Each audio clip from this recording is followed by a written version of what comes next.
I can also confirm today that I have reasonable grounds to believe, on the basis of evidence collected and examined by my office, that Israeli Prime Minister Benjamin Netanyahu and Minister of Defense Yoav Galant bear criminal responsibility for the following international crimes committed on the territory of the State of Palestine from at least the 8th of October 2023.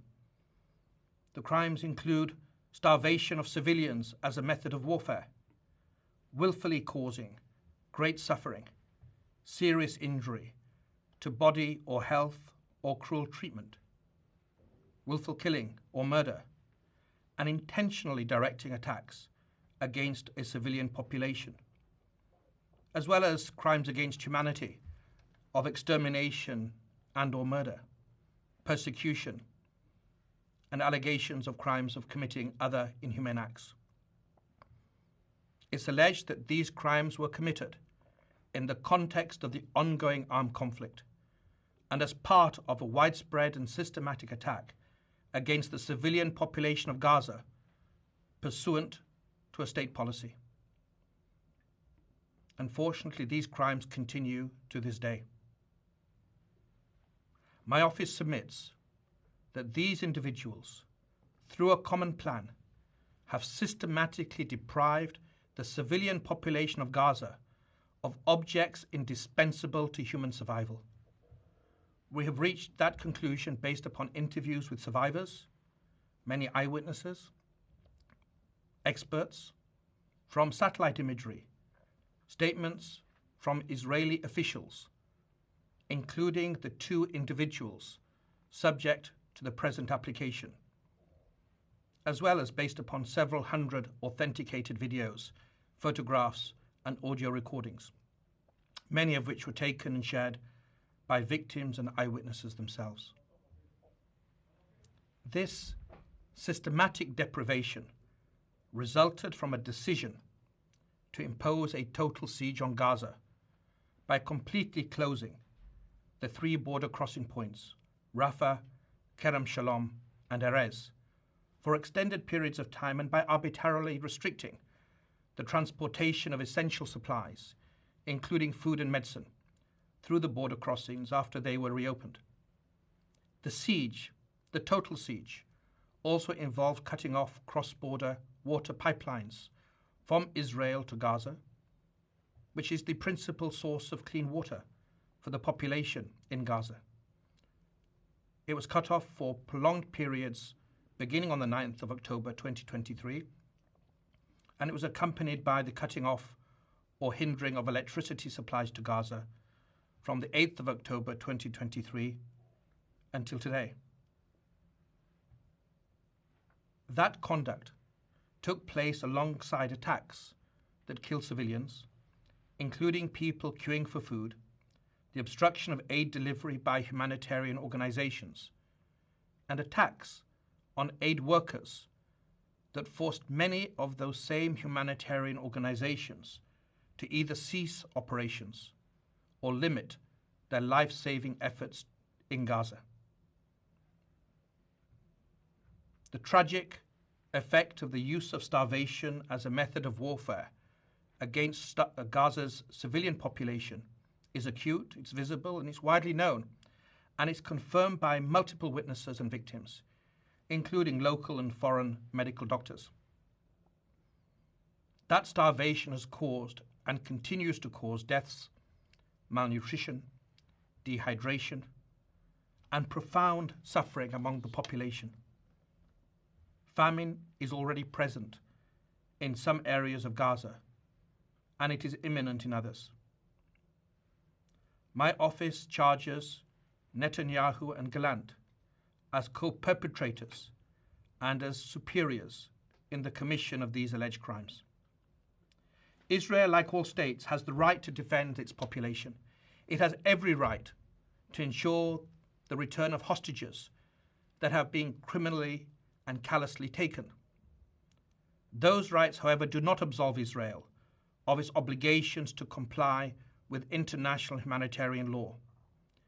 Intentionally causing death, starvation, injury, and suffering to the civilian population, including so very many women and children, are criminal means to achieve military and political goals.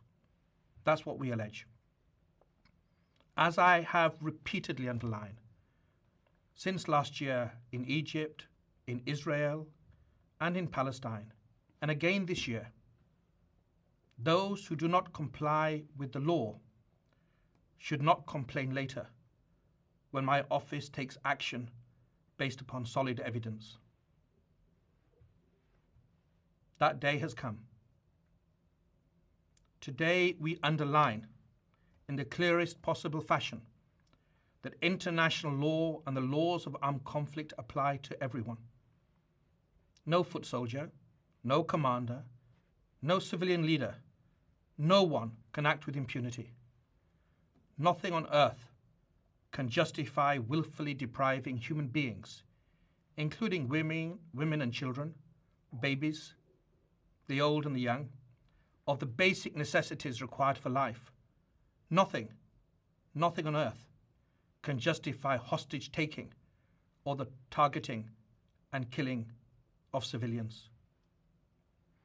The independent judges of this International Criminal Court are the sole arbiters as to whether the necessary standard for the issuance of warrants of arrest have been met. The judges of the International Criminal Court must be now given the space to do their work and to dispassionately and objectively review the evidence that we have submitted. Should the learned judges approve my applications and issue the requested warrants, I will work closely with the registrar of the court to apprehend the named individuals. I call upon and count on all states, especially state parties to the Rome Statute, to approach this application and the subsequent judicial decision that will be rendered with the same seriousness they have shown in other situations. I also stand ready to work with non-state parties in our common pursuit of justice and accountability. It is critical in this moment that my office and all parts of the court continue to conduct our work with full independence and impartiality. And I insist that all attempts to impede, to intimidate, or to improperly influence the officials of this court cease immediately. My office will not hesitate to act pursuant to the provisions of Article 70 of the Rome Statute if such conduct continues and persists. We will also submit further applications for warrants of arrest if and when we determine, after independent and objective analysis, that the threshold of realistic prospect of conviction has been met. My office is advancing multiple and interconnected additional lines of inquiry, including concerning reports of sexual violence during the 7th of October attacks in Israel and in relation to the large-scale bombing that has caused and continues to cause so many civilian deaths and injuries and so much suffering in Gaza. I renew my call for all parties to the current conflict to comply with these basic principles of law without any further delay. I also wish to emphasize that the principle of complementarity at the heart of the Rome Statute will continue to be assessed by my office as we take action in relation to the alleged crimes and alleged perpetrators, and as we move forward with other lines of inquiry.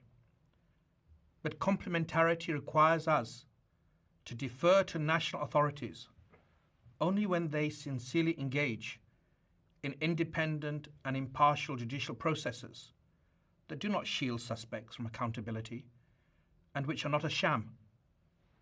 It requires thorough investigations at all levels, addressing the policies and actions underlying these applications.